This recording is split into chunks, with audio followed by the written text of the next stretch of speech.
Hey, Cancer and Cancer Risings. Okay, so when you think about your community and your greater access to the collective, when you think about what provides you with a sense of good fortune, think about your greater sense of humanity, what that means to you and your part to play in that. Now that you've got that in your headspace, I want to talk to you about the eclipse. What's going to kick off this weekend is going to affect your sense of community, of good fortune, of the greater understanding, the greater collective. There's some big karmic shifts about to happen. Eclipses bring about forcible, profound change. Now that sounds quite scary. It doesn't have to be at all. And please never be frightened by the messages in astrology. We must always remember what's happening in the sky above our heads is just half of the story. It's how we choose to relate and co-create with that feeling, that with that energy. So prepare yourself for something external, something that's bigger than your ability to control or to participate or manifest or grow or anything like that. This is something that's coming from a greater good and a wider understanding of spirit. We'll put it that way. Remember that whatever happens in an eclipse is happening for a higher purpose. So please don't be frightened. The two tarot cards that the eclipse is triggering right now are quite interesting. We have the Five of Pentacles and the Six of Pentacles, which are both Taurian cards. And there is a big disparity between the Five of Pentacles, which is a feeling of absolute desolation and being left out in the cold and shut out and losing everything and having no place to go, and the Six of Pentacles, which is a very different energy of feeling abundant and feeling charitable and in the space to be able to receive gifts and to give them back and to have that regenerative flow of resources. So interesting that there's no card in between those two complete disparate feelings. So interesting that the eclipse is triggering this part of the tarot right now. Have a think about what your community provides you with in terms of stability and abundance and grounding. Have a think about how you rely on the motley crew to move through this life and to feel that you've got enough, and think about the different energies that you bounce off and ideas that are shared and the co-creation. I think that's a really important message at this eclipse season for everybody, especially for Cancers and Cancer risings. Co-creation is really being magnified right now. So in terms of what changes to expect, it's not up to me to predict, and it's not up to you to be frightful or feared of the changes that may happen. That's very old school, to be terrified of the eclipses.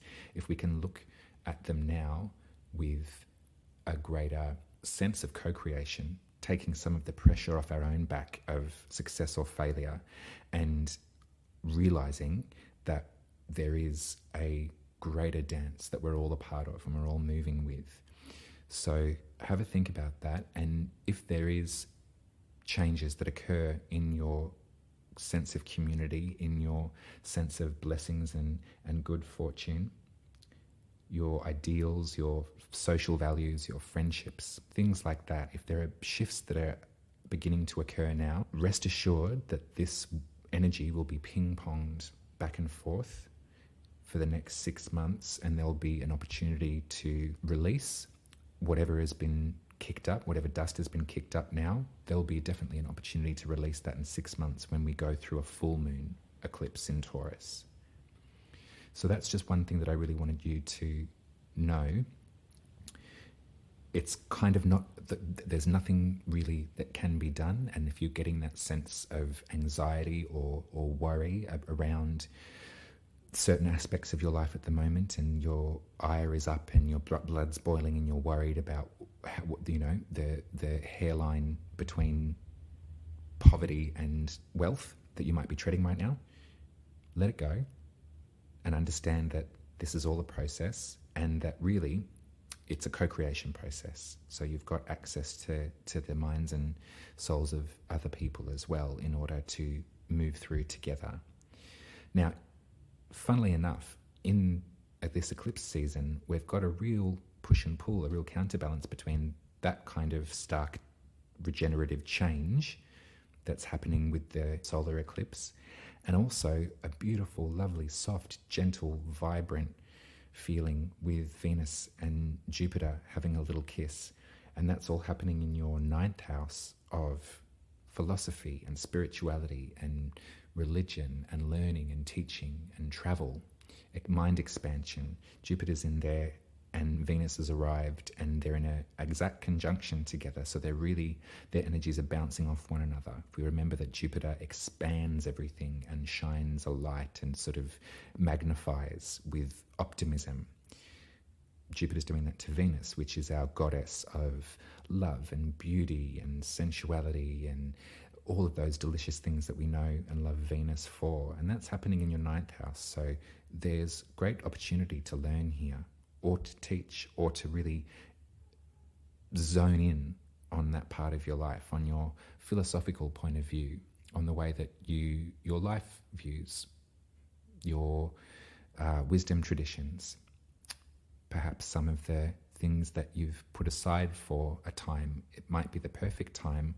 while there is this upheaval going on in community for you, to break out those books that you have been meaning to read, to do that course of study, to share ideas in terms of what's it all about, Alfie. So remember that when things might be feeling unstable in the communal space, remember that the opportunity to expand your mind and to zone in on your spirit and the kind of more the academic side of this as well. We'll talk about it in terms of study rather than a kind of more esoteric, fluid, milky feeling. We'll talk about it in more structured terms, as structured as Pisces can be, which is incredibly unstructured.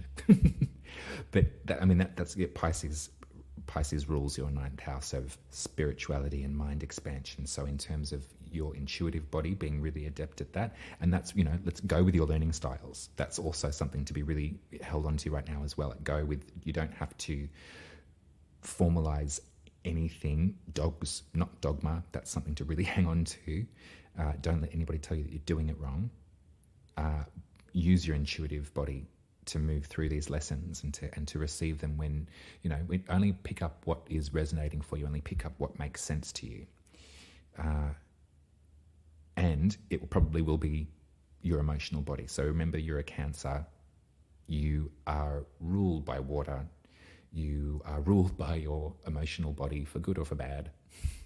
And Pisces is also another water sign, which is in this space of philosophy and spirituality and higher learning and travel and mind expansion. So in that way, really focus in on the upswell of positivity that's happening in that part of your world right now.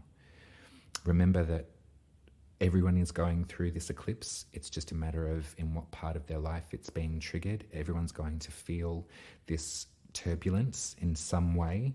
And perhaps, maybe, from this reading, one of the ways that you can help others and provide a little bit of greater scope and understanding for dealing with these profound changes that we're all going through is by